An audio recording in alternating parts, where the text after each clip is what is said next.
Bienvenue sur le podcast Les Apprentis Lecteurs, le Trône de Fer, le podcast lecture du Trône de Fer ou les Song of Ice and Fire sans spoiler. Aujourd'hui, on se retrouve pour la deuxième partie, lecture des Chroniques du Chevalier Errant, toujours en compagnie de Guillaume. Toujours là. Donc voilà pour cette deuxième partie.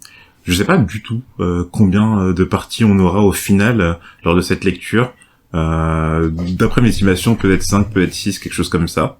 Mais si ça vous plaît. Et en attendant qu'on débute notre lecture de Clash of Kings, profitez de ce moment. Alors on reprend là où on avait quitté Dunk, c'est-à-dire au niveau de son camp. Et alors Guillaume, est-ce que tu peux nous faire un petit résumé du passage qu'on va... Ouais, je vais essayer de résumer un peu ce qui s'est passé dans les grandes lignes. Donc Dunk, on sait qu'il veut se rendre à un tournoi histoire de se faire un nom. Donc il arrive sur le lieu du tournoi sans droguer. Et il veut utiliser le peu d'argent qui lui reste pour s'équiper correctement pour le tournoi. Et pour ça, il est même prêt à dormir à la belle étoile pour économiser un maximum d'argent. Il part à la recherche d'un marchand d'armure, mais le prix est bien plus élevé que prévu. Mais il arrivera quand même à le convaincre de mettre l'armure de côté, en lui promettant qu'il va revenir l'acheter. Donc il retourne sur son campement de fortune, et là il va tomber sur le garçon insolent qu'il avait vu à l'auberge, et qui cette fois-ci va réussir à le convaincre de devenir son écuyer. Le lendemain, il part s'inscrire auprès du régisseur, mais en fait le régisseur lui dit que il doute de sa parole quand il lui dit qu'il est un réel chevalier parce qu'il y avait aucun témoin au moment où il s'est fait adouber par Ser Arlan. Et il se dit, Ser Manfred Dondarrion, il connaît Ser Arlan normalement parce que il avait servi son père. Donc il se dit qu'il pourra éventuellement se porter garant pour Dunk, mais ça lui servira à rien parce que ce dernier en fait n'a aucune idée de qui est Ser Arlan et il refuse de se porter garant pour un inconnu. Dunk aussi décide à contre-cœur de vendre son cheval Pied de Biche pour pouvoir enfin se procurer son armure. Il retournera bredouille auprès du régisseur, sans garant, et il sera là interpellé par une discussion entre des personnes qu'il ne connaît pas, et il se rendra compte que l'une de ces personnes est Baelor Targaryen, dit le Brise-Lance, qui reconnaît avoir jouté contre Ser Arlan, et Baelor accepte alors que Dunk participe au tournoi. Donc merci Guillaume pour ton résumé. Donc vous avez entendu le passage dont on va parler aujourd'hui. On va s'arrêter à là, au moment où Baelor accepte que Dunk participe au tournoi. Et puis voilà. Donc on est parti. Donc comme je l'ai dit, on reprend là où on s'était quitté la dernière fois, où Dunk profita ensuite des divertissements que le campement offrait, donc de la nourriture au spectacle offert par une marionnettiste qu'il trouvait fort belle, à la peau bronzée et aux cheveux noirs de Dorne. Et si je me trompe pas, Guillaume, je crois que c'est le premier habitant de Dorne qu'on voit depuis le début de la saga. Il y avait pas un archer des marches de Dorne, mais un vieux truc au tournoi de la mais en fait les marches... Ça n'appartient pas au Dorne. Ouais, on n'a pas vu de Dornien. Ouais. Donc la première Dornienne qu'on voit depuis le début de la saga. Enfin, on a des histoires de... Comment elle s'appelle la femme de Rhaegar. Elia Martell, mais on n'en a pas vu. Ouais. Enfin, oui, on a juste entendu parler d'elle, mais on l'a pas vu, oui. Pas de flashback. Dunk alla voir ensuite les armuriers car elle souhaitait une bonne protection pour le tournoi. Un de ceux-ci se révéla être un Tyroshi à la barbe bleue fourchue. Alors, on avait déjà eu cette information que les habitants de Tyrosh aimaient les barbes d'une couleur vive. Est-ce que tu te rappelles par rapport auquel? Oui, le gars qui a hébergé Daenerys, j'ai un trou de mémoire sur son nom. Ah, oui, Illyrio Mopatis? Ouais. Non. Un autre? Illyrio Mopatis, c'est à Pentos qu'ils étaient. Ouais. Alors, qui est Tyroshi déjà? J'ai oublié. Alors, franchement, là, on va chercher loin. Enfin, je vais aller chercher loin, mais c'est parce qu'on avait déjà cette information que, voilà, les Tyroshi aimaient les barbes de couleur vive. Premièrement, en fait, dans le tout premier chapitre de Daenerys, si tu te souviens bien, tu sais, on nous dit que, les chefs de Pentos, ils ont, en fait, quand les Dothraki arrivent pour attaquer Pentos, il y a deux solutions. Soit tu les attaques, mais bon, généralement, c'est une très mauvaise idée. Soit, en fait, tu leur fais un petit cadeau, tu les héberges quelque part, tu leur dis, voilà, prenez votre aise. Donc c'est là que Daenerys avait rencontré Khal Drogo pour la première fois. Et lorsqu'elle le rencontre, en fait, il y a le frère de l'archonte de Tyrosh qui est présent, et il a une barbe de couleur verte. Voilà, première fois. Et la deuxième fois, c'était avec un homme du nom de Moreo Tsumitis. Oui. Peut-être tu te rappelles de lui? C'est pas lui qui a emmené Kathleen en bateau Exactement. jusqu'à Port-Réal. Exactement. C'était le capitaine de la galère. Et donc lui, pareil, il avait aussi une barbe. On a appris que c'était un Tiroshi et que lui aussi avait une barbe de couleur verte vive. Je me souviens, il a essayé de douiller Kathleen avec le salaire, genre en mode donnez-moi le salaire, ils sauront pas dépenser leur argent correctement. Exactement. Mais du coup, c'est intéressant celui par rapport à Hilario. C'est-à-dire que lui aussi, Hilario, on sait qu'il a une barbe jaune fourchue assez vive. Donc est-ce que tu penses que c'est une indication qui pourrait donner des informations par rapport à sa provenance, à ses origines? Pourquoi pas, mais j'ai rien de certain. J'ai pas trop envie de me prononcer dessus. En tout cas, non, c'est marrant que t'aies répondu justement du tac au tac Hilario Mopatis. Bah, je me souviens, Hilario Mopatis, qu'il a une barbe vraiment particulière. C'est pour ça que... Mais d'ailleurs, c'est grâce à ça qu'on l'a un peu reconnu. Oui. Dans son chapitre avec putain, j'ai des trous aujourd'hui. Dans le chapitre d'Aria, dans sa conversation avec Varys. Mais du coup, ça m'a fait un peu rire quand j'ai lu ce passage en écrivant le chapitre, parce que on sait que la couronne du trône de fer, dans la saga principale, doit de l'argent au cartel de Tiroche. En fait, dans ma tête, j'imagine les mecs du cartel avec des barbes un peu, tu vois, des barbes violettes, roses, des couteaux dans les mains. Je me dis, ça peut être un truc assez loufoque. Après, c'est un cartel, mais c'est pas un cartel de drogue. Un cartel, ça peut être aussi genre une espèce d'oligarchie économique. Ah, peut-être aussi. Tu vois, c'est pas forcément le cartel de la drogue. Hein. Genre, c'est une espèce d'association un peu déloyale d'entreprises qui se partagent les richesses, tu vois, une espèce d'oligarchie. Oui, ça me semble plus logique quand tu le dis, parce que je me doute bien que Westeros va pas emprunter la cocaïne. Genre, t'as des Pablo Escobar. Voilà. Je pense que Westeros, ils sont, malgré le manque d'argent, je pense qu'ils sont quand même assez clean. Quoique Littlefinger, on sait pas trop. Non. Pas du tout, à mon avis. Il y a de l'argent sale là-dedans. Dunk se présenta à l'armurier qui possédait ce dont il avait besoin. Une cotte de mailles, une paire de gantelets d'acier et un casque. Cependant, une grande désillusion s'ensuit pour notre chevalier errant.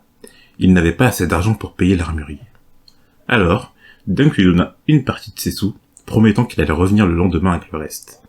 Il lui fallait juste une victoire en ce premier jour de tournoi. C'est là que j'ai bugué dans le chapitre parce que je me suis dit, bah, du coup, il va combattre sans armure le premier jour, et il se ramènera le deuxième jour s'il arrive à gagner. Mais en fait, finalement, c'est pas ce qu'il a fait. Ouais, non, finalement, on découvre qu'il décide de participer au troisième jour du tournoi. Parce que le tournoi dure, alors un peu plus tard dans l'épisode, on va expliquer les règles du tournoi, mais juste voilà pour simplifier les choses, en gros le tournoi va durer 3 jours et Dunk décide de ne participer qu'au troisième jour du tournoi. Donc ouais, mais il va quand même participer sans.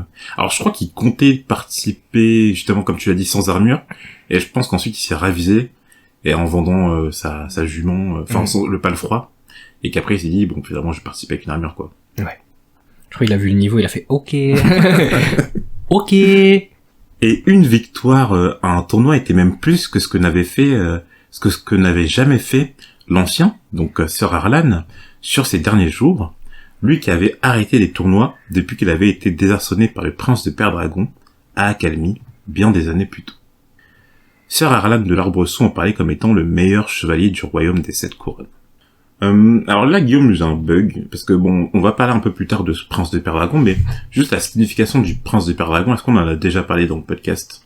Bah, on avait une idée on se disait que, on s'est posé des questions sur le statut de Père-Dragon à cause de Stannis, mais on n'a jamais eu, il me semble qu'on n'a jamais eu cette notion de prince de Père-Dragon, ce que ça signifie pour les Targaryens, quoi. Ouais. Dunk aperçut alors une lueur au sein de son camp, et y trouve le jeune garçon d'auberge qu'il venait juste d'abandonner. Dunk s'énerve et le menace de le ramener chez lui, mais le gamin lui explique qu'il habitait à Port-Réal, et donc que Dunk raterait le tournoi s'il poursuivait cette tâche.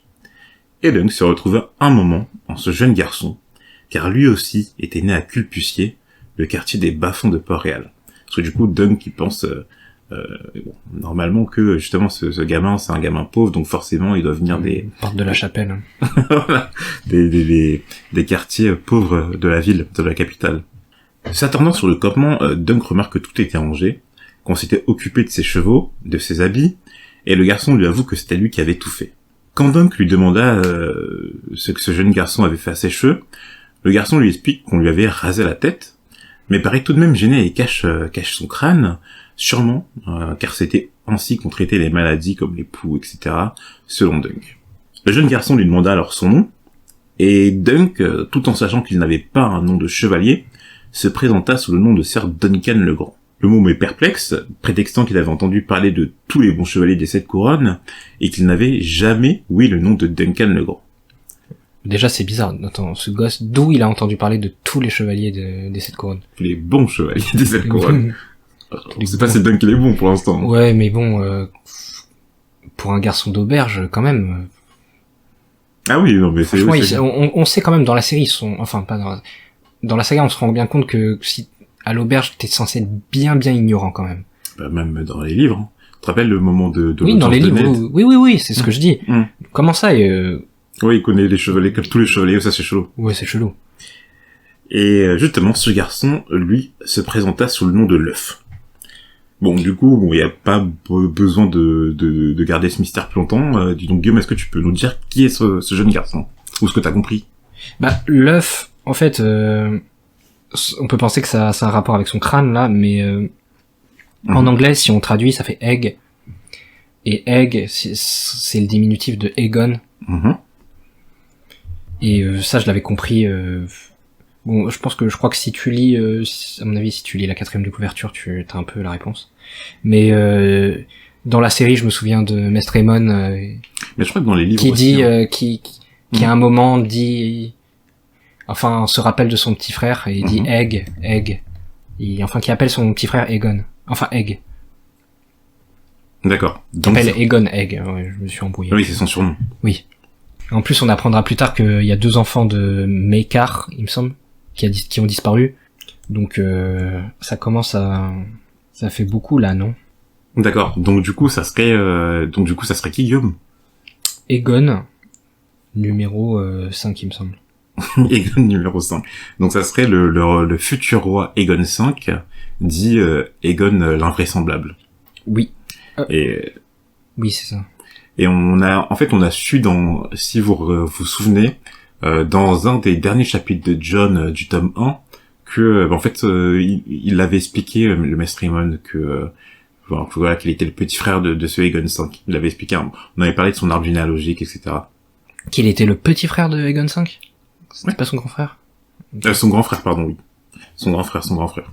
Mais donc ouais, mais du coup dans la première partie, par contre, est-ce que t'avais capté qui c'était ou pas? Par rapport à son crâne. Non, dans la première partie, j'ai pas compris. Bah là, c'est carrément compréhensible. Mais surtout qu'en fait, je crois que dans la version française aussi, le titre, ça peut être aussi Dunkelf, genre. Donc du coup, c'est très facile de savoir que les deux vont être reliés. On sent que Dunk prend l'œuf en pitié, et il lui propose ensuite de lui servir d'écuyer pendant le tournoi. Et que, si tout cela se passait bien, on pourrait considérer la suite. Donc voilà, un petit CDD de 3 jours, et puis après... renouvelable ou pas, ça on verra. Le lendemain, Dunk se rendit au château de Sandreguet. Il prit rendez-vous avec le régisseur, Plumeur, afin de s'inscrire au tournoi. Mais, un problème se posait pour Plumeur. En effet, bien que Dunk déclare qu'il soit le chevalier Duncan le Grand, il n'eut aucun témoin à son adoubement. D'autant plus qu'il ne connaissait pas Sir Harlan de l'Arbre-Sous, et Plumeur demanda alors une preuve. Il fallait que Sir Manfred Dondarrion se porte garant. Dunk prétendait que Sir Harlan avait servi son père 3 ans auparavant, donc cela ne devrait pas trop poser de problème. Je trouve que c'est ballot, quoi. Genre en mode, ok, tu te fais adouber genre les derniers jours, tu vois, de l'inventaire, mais comme il y a aucun témoin, personne peut... Il y avait un rouge-gorge. Personne peut se porter garant, t'as le seum. Il a dû l'avoir profond, un peu. Oui, j'avais dit, t'es un bâtard. T'aurais pas pu le faire, genre avant. Ouais. Non, mais sur son humeur, il a dit, bon, quand même, une dernière bonne action, ok, je vais te faire chevalier. En se rendant aux écuries pour y vendre pied de biche, pas le froid du vieil homme, Dunk se fit interrompre par l'arrivée en grande trompe au château de Sandreguet de la famille royale Targaryen. Un des princes du sang, qu'il reconnut grâce aux caractéristiques des Targaryens, les cheveux d'or pâle et les yeux violets, le prit pour un garçon d'écurie, avant que Dunk ne le corrige en lui expliquant qu'il était chevalier. Et ouais, chelou que, tu vois, ça fait bizarre de se dire que là, on a une époque où vraiment les Targaryens règnent encore. Ouais, il y en a plein, tu vois. C'est quoi ça? C'est quoi tout ça? Nous, les Targaryens, il y en a une, tu vois, il y a Daenerys, il y avait Viserys, ok, mais genre, c'est un peuple disparu, quoi. Là, il y en a la masse, tu vois, c'est un peu, enfin, tu vois, c'est une famille normale, la famille royale. Donc, bon. Déjà que c'est difficile de me dire que maintenant... Moi, ce qui m'a choqué, c'est les gardes royaux courtois. Ah, moi, ouais. j'ai que on a que des connards, nous, tu vois, on Ouais. a que des gros bâtards. Là, ils étaient là, oui, ils étaient tout gentils. Genre, C'est vrai que dans la garde royale actuelle, si, il apparaît son Selmy. Et encore, maintenant, il fait même plus il partie. il fait plus partie. Et il y a, non, si, il y avait, tu sais, Harris du Rouvre. Oui, je crois que c'était le plus... Ned, il a dit qu'il était parfaitement capable ou quelque chose comme ça. Mais j'avoue que tous les autres, Meryn Trant, Bruce Blount, c'est qui encore les autres? Le limier, Mais bon, déjà que ça fait mal de se dire que, là, on vit dans une époque où, on ne parlera plus jamais de Ned Stark en tant que point de vue. Voilà, tu vois, on sent le changement. Il imagina que celui qu'il venait de rencontrer était peut-être l'un des fils du prince Baelor Targaryen. Bon, en regardant dans les appendices du Chevalier Errant en début de tome, je sais pas si tu les as calculés, Guillaume. non. Oh, Tu m'as dit de pas les calculer, hein. ouais, ça veut pas... En fait, tout est compréhensible, mais bon, pour la simplicité, on va, tu vois, on va en parler maintenant.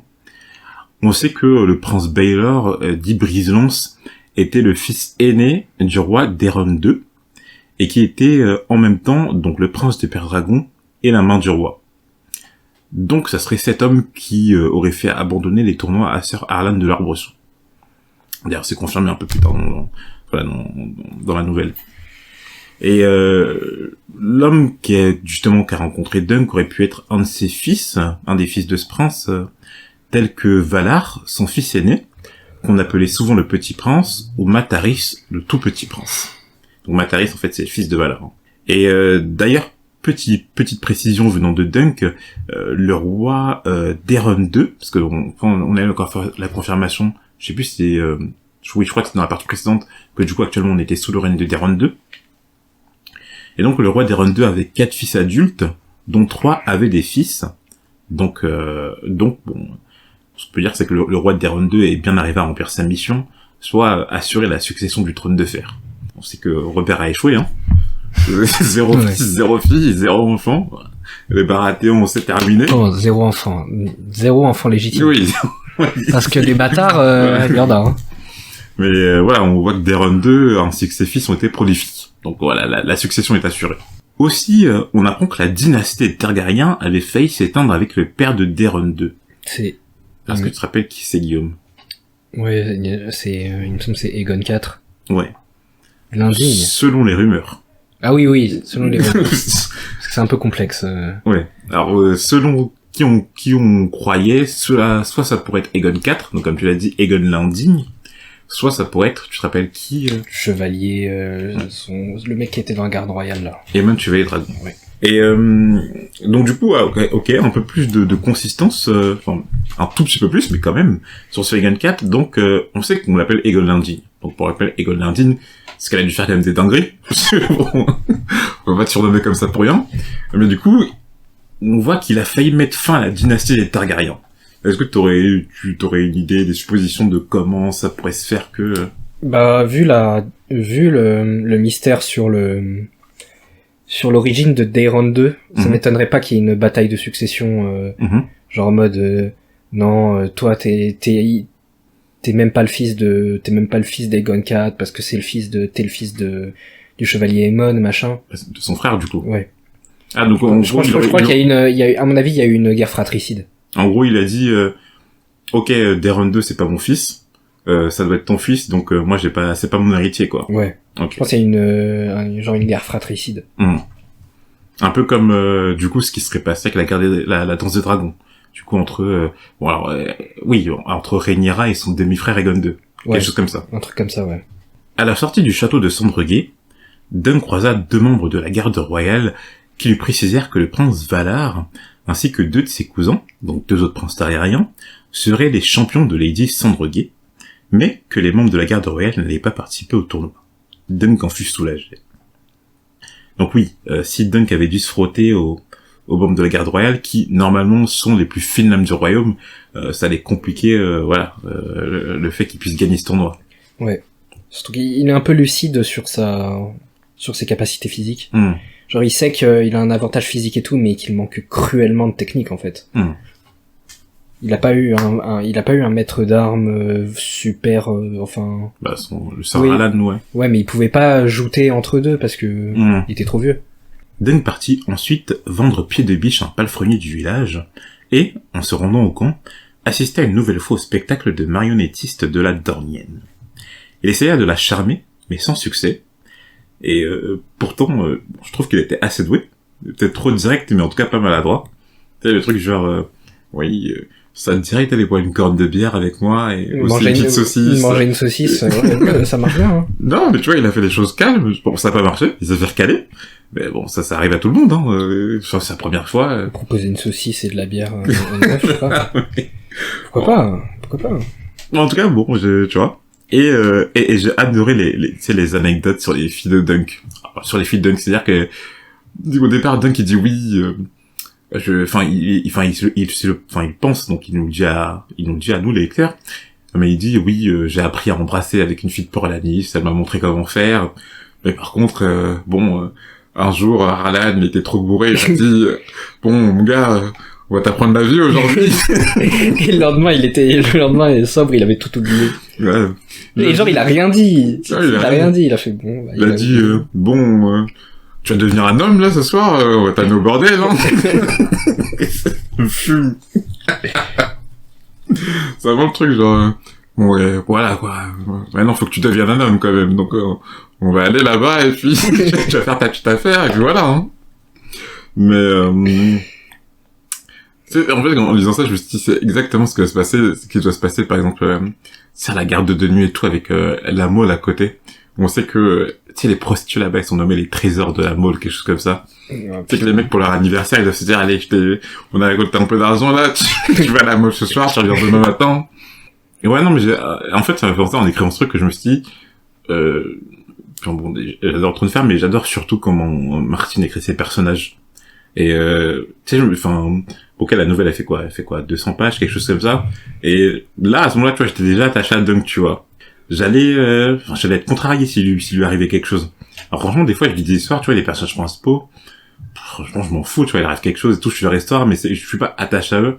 Alors que là, je trouve que vraiment, en quelques pages, il a réussi à nous faire, nous faire ressentir beaucoup d'empathie pour lui. Bref. Dunk passa par le camp d'entraînement, et il croisa 2 cousins de la famille Fossauvois. Alors, la famille Fossauvois, est-ce que tu te souviens, Guillaume, de qui elle est vassale? À tous les coups, Tyrell. Ouais, les Tyrell. Une histoire de pommes, je me souviens. Ah, mais c'est leur blason, en fait. Ouais. L'aîné, Sir Stephen, était en train de mettre une rouste à son cadet, Raymond, et on voit que Sir Stephen n'a pas l'air très sympathique. Donc, ce Stephen proposa à Dunk de s'entraîner avec lui en le voyant passer, mais Dunk refusa, repensant à une phrase de l'ancien, Sir Harlan, qui lui disait que plus on connaît son ennemi, plus il est facile de le vaincre. Et là, ça m'a grave fait penser à une scène, mais je sais plus si c'est dans le livre, je crois que c'est dans la série, je crois pas que c'est dans le livre, mais je peux me tromper, où tu sais, Ned, je crois qu'on lui propose de participer au tournoi de la main, et il dit, je participe jamais à des tournois, parce que sinon mes ennemis, ils vont savoir de quoi je suis capable, ou quelque chose comme ça. Parce que j'ai cherché, je crois qu'il avait déjà Jamie, mais j'ai recherché dans les épisodes et dans le texte, en fait, non. Je crois que c'est pour le tournoi de la main. Mais c'est sûr que c'est une phrase qu'ils ont piquée au chevalier errant, ça. Le cadet, Sir Raymond Fossauvois, va ensuite voir Dunk, lui expliquant qu'il avait bien fait de ne pas se battre, car Stephen cherchait à blesser ses adversaires pendant les entraînements, de manière à ce qu'il soit vulnérable pendant le tournoi. Quel bâtard. Bien viscéral, le gars. Ouais. On va le casser 1 ou 2 rotules et fait comme ça. Pour le jour du tournoi, ce sera un peu compliqué. Raymond Fossauvois se présentant comme venant d'une autre branche de la famille, dans la maison de Fossauvois, et étant actuellement l'écuyer de Sir Stephen. Donc voilà, il y a une branche parallèle dans la famille Fossauvois, et donc, t'es genre en mode les Yuga, tu vois. La branche principale, la branche parallèle. À son retour au campement, Dunk fut très satisfait du travail effectué par l'œuf. D'ailleurs, en discutant avec lui, il s'est rendu compte que le petit était à la fois assez intelligent et surtout audacieux. Donc voilà, c'est bon, c'est facile de comprendre justement que, on l'a dit un peu plus tôt, hein, que le petit il avait des connaissances, qu'il était intelligent, donc oui, sûrement ça doit être, même c'est sûr quoi que c'est lui, Aegon V, donc c'est un prince targaryen. Dunk lui confia donc que le lendemain, Ils iraient tous les deux regarder le tournoi, mais ce qui importait l'œuf est qu'il n'entre pas dans le château de Sandreguet. Donc on voit qu'en fait, on comprend plutôt qu'il a pas envie de se faire retrouver. Ouais. Donc sûrement que ses raisons, c'est qu'il a fuyé et que il voulait, il voulait trouver un chevalier, il voulait un peu, je sais pas, partir à l'aventure, quelque chose comme ça. Ouais, ça me fait un peu penser à Arya. Ouais, dans quel sens? Bah, je sais pas, un peu rebelle, tu vois. Ouais, juste que juste, il sent pas bien dans la famille royale. D'ailleurs, ça se voit qu'en fait, on comprend que c'est lui-même rasé les cheveux pour pas qu'on le reconnaisse, quoi. Malgré le fait que je crois que Dunk, il dit on sent quand même qu'il a des légers yeux indigo. Oui, qu'il a les yeux bleu foncé, voire violet. Dunk nous précise ensuite par ses pensées le fonctionnement et les règles du tournoi de Sandrier. Donc Guillaume, est-ce que tu peux les expliquer à nos auditeurs? J'oublie. Bon, en gros, là, le tournoi de Sandreguet, il est organisé par le lord de Sandreguet pour les 13 ans de sa fille.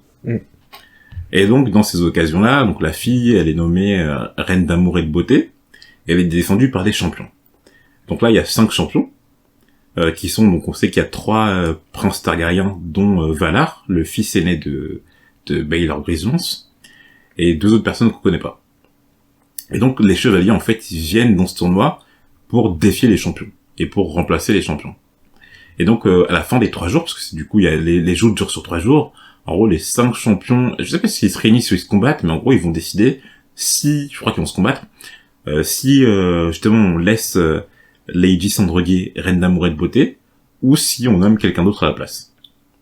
Et je sais pas si tu te souviens, mais c'est un peu ce qui est arrivé justement, en fait on l'avait compris dans le tome 1, avec Rhaegar et Lyanna.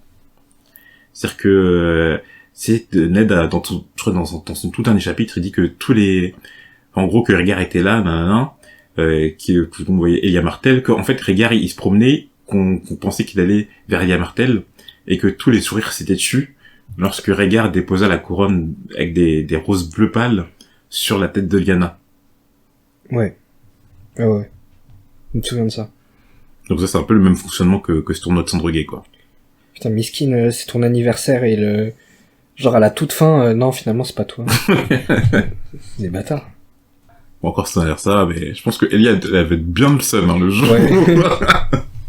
Tu vois ton mari, plutôt, il passe devant toi, le père de tes enfants, et il dépose la couronne sur une autre meuf. Alors, je sais pas n'importe quoi, il la nomme reine d'amour et de beauté. Ouais, tu vas avoir bien le seum. Dunk, plein d'espoir, alla ensuite rencontrer Sir Manfred Dondarrion. Mais, grande désillusion pour Dunk, Sir Manfred ne se rappelait pas, de Sir Harlan. Et même quand Dunk lui raconta comment son père avait obtenu son blason, cela ne suffit pas. Sir Manfred refusait de se porter garant. Donc Guillaume, est-ce que tu peux raconter à nos auditeurs comment la maison Dondarrion a obtenu ce fameux emblème avec cet éclair pourpre sur fond noir?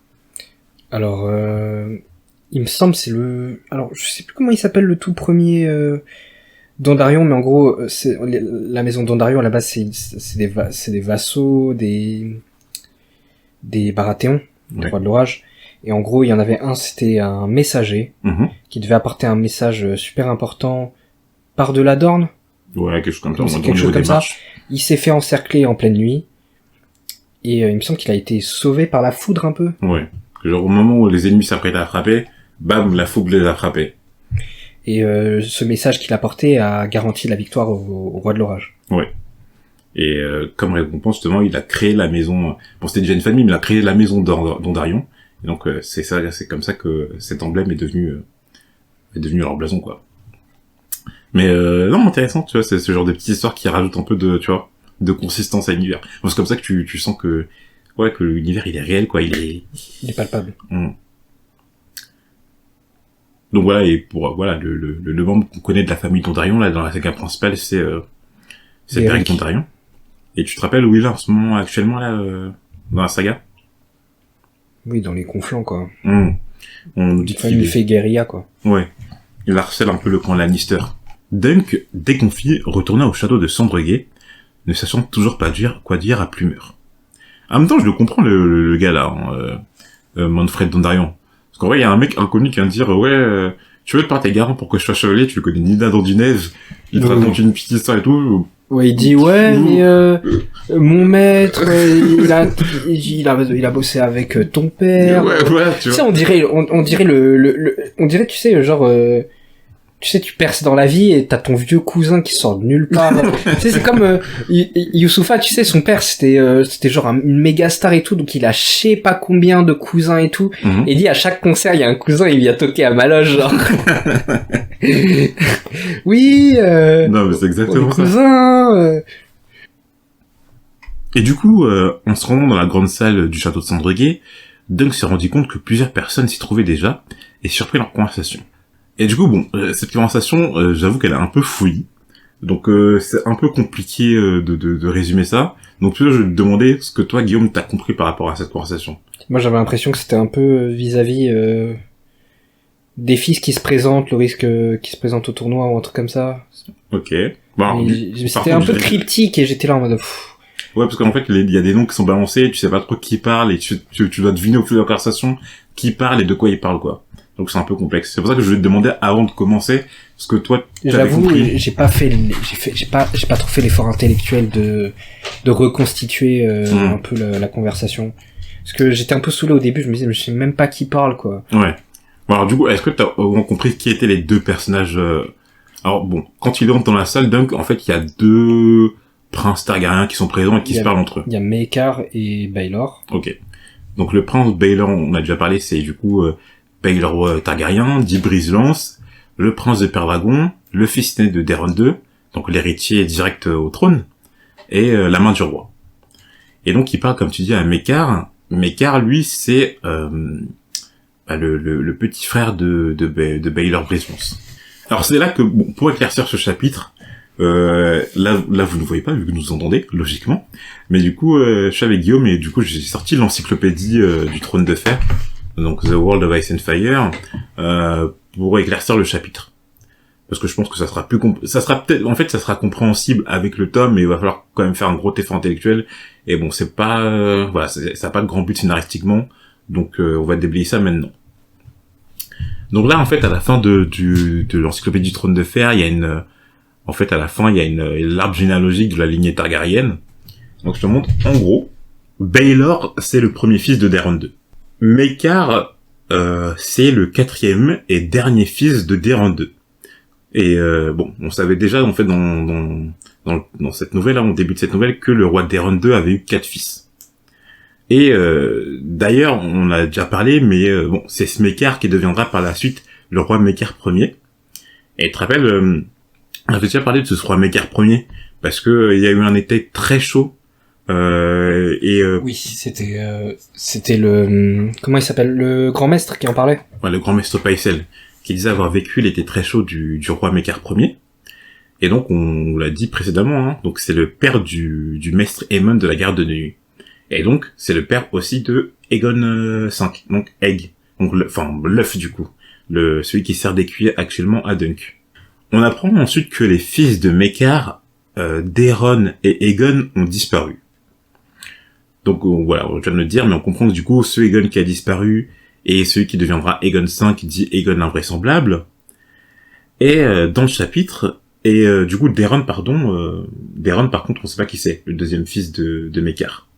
Et dans le chapitre, Baelor Brise-Lance dit à son frère Maekar qu'il a eu tort d'ordonner à Daeron, donc le fils de Maekar, de participer au tournoi, qu'il n'avait rien à y faire au même titre que Aerys ou Rhaegal. Et en fait, du coup, pareil, petite information, Aerys et Rhaegal sont respectivement les deuxième et troisième fils de Daemon II. Donc on comprend que ces trois-là, donc Daeron, le fils de Maekar, Aerys et Rhaegal, les fils de Daemon II, ne sont pas faits pour le combat. Et en fait, c'est confirmé un peu plus tard dans la nouvelle, parce que d'après Dunk, le prince Aerys ne vivait que pour les livres, et le prince Rhaegal était faible d'esprit et malade. Malheureusement, bon, c'est vrai que, voilà. Je sais pas si, voilà, sans l'aligner, juste en nous entendant, sans l'avoir sous les yeux et sans avoir le texte sous les yeux, c'est compréhensible ce qu'on nous a dit. On l'espère, parce que j'ai essayé d'expliquer du mieux possible. Mais c'est galère, vaut mieux voir l'arbre généalogique, hein, franchement. Ouais. C'est galère. Cherchez un arbre généalogique de la famille Targaryen, peut-être qu'en nous écoutant, vous comprendrez mieux. Et sinon, de toute façon, c'est comme ça, hein. Enfin, les Targaryens, ils sont nombreux. Il faut les connaître. Enfin bon, là, encore ça va, parce que c'est pas l'arbre généalogique des Frey. Donc ça passe encore, je pense que c'est encore compréhensible. Mais c'est vrai que bon, je crois qu'ils me disent en off, mais le fait qu'ils portent tous le même prénom, genre déjà, Daeron, c'est à la fois le roi actuel, ou Daeron 2, et à la fois un des fils de Maekar. Donc déjà, enfin, quand déjà t'as plusieurs noms dans le même laps de temps, c'est galère de suivre, de garder la trace. S'il y en a deux qui sont contemporains, c'est relou. Et surtout que par exemple, on sait que le maître Aemon de la garde de nuit, il a été nommé ainsi en l'honneur de du coup, Aegon, c'est les fils de Maekar, c'est les fils de Daeron 2, et Daeron 2, potentiellement, ça pourrait être le fils de Aemon Chevalier Dragon. En fait, le maître Aemon a été nommé ainsi en l'honneur de son arrière-grand-père. Mon Dieu. Oui, je vois de quoi tu parles. Non, de son possible arrière-grand-père, mais oui. Tu vois ce que je veux voir. Malheureusement, Dunk se fit surprendre à écouter la conversation, et le prince Baelor lui ordonna de s'approcher afin de s'expliquer. Bon, du coup, Dunk, en parlant à Plumeur le régisseur, lui dit que Sir Manfred Dondarrion a refusé de se porter garant, mais, par chance, le prince Baelor se souvint de Ser Arlan de l'Arbre-Sous, de son tournoi à Port-Réal il y a 16 ans. Le prince Baelor posa à Dunk une question sur l'identité d'un ancien adversaire de Ser Arlan, qu'il devait connaître s'il était vraiment son écuyer. Et Dunk s'en sortit avec brio. Heureusement qu'il a de la mémoire, hein, parce que en plus, il s'est dit, putain merde, il me l'a dit. Vraiment sous le stress, l'adrénaline. Ouais. Quant à l'histoire du prince de Père-Dragon désarçonnant Ser Arlan lors d'un tournoi à Calmy, on apprend qu'elle est bien véridique, même si Arlan a enjolivé les choses à son compte. Puisqu'en gros, je sais plus si j'en ai parlé au début de l'épisode, mais en gros, Arlan, il a dit qu'il avait... si, je l'ai dit, parce que c'est à cause de ça qu'il a arrêté les tournois, oui. C'est à cause de lui qu'il a arrêté les tournois, sur Arlan. En fin de compte, grâce à la gentillesse du prince Baelor, Dunk, ou plutôt Ser Duncan le Grand, fut autorisé à participer au tournoi. Mais, selon la loi, comme il n'était pas du sang de Ser Arlan, il devait se trouver un nouveau blason, autre que celui de son défunt maître. Et bon, à la fin, je notais que on sent que le prince Baelor aurait fait un bon roi, sûrement un grand roi, mais malheureusement, on sait aussi que ça sera pas le cas. Vu qu'on sait que le successeur de Daeron 2, ça sera... Aerys Ier, non? Ça serait Aerys Ier? J'ai oublié. Franchement, j'ai oublié l'arbre généalogique. Oui, c'est Aerys Ier. Ok. Et Aerys, du coup, c'est le deuxième fils. Oui. Troisième. Deuxième fils de... du coup, de Daeron 2. Oui. Donc sûrement que... c'est même pas sûrement, c'est sûr que Baelor Brisance va décéder à un moment donné, et que du coup que l'héritier deviendra Sir Aerys Ier. Et Aerys II, c'est, rappelons-nous, le roi fou. Le roi fou. Le dernier roi Targaryen. Enfin, voilà, on en a terminé pour ce passage. On espère que ça vous a plu de nous écouter. On continue, sur ces chroniques du Chevalier Errant. On espère le finir dans 2-3 parties. Donc voilà, et puis si vous en foutez, si vous aimez bien, vous aimez bien. Et voilà. En attendant, de toute façon, c'est un passage obligatoire avant de passer au deuxième tome, Clash of Kings. Donc les mots habituels de fin d'épisode, hein. On est présent sur les réseaux sociaux, Facebook, Twitter, sur les différentes plateformes d'écoute, donc Spotify, Apple Podcast, Google Podcast, oui, il y a des gens qui nous écoutent sur Google Podcast, Deezer, notre plateforme principale encore, etc. OnlyFans. Sur OnlyFans, n'hésitez pas. Et si vous, le cœur vous en dit, vous pouvez nous laisser un commentaire sur ces différentes plateformes. Enfin bref, on termine ce chapitre. Je remercie Guillaume pour m'avoir épaulé durant cet épisode. Et puis on vous dit à la prochaine. À la prochaine.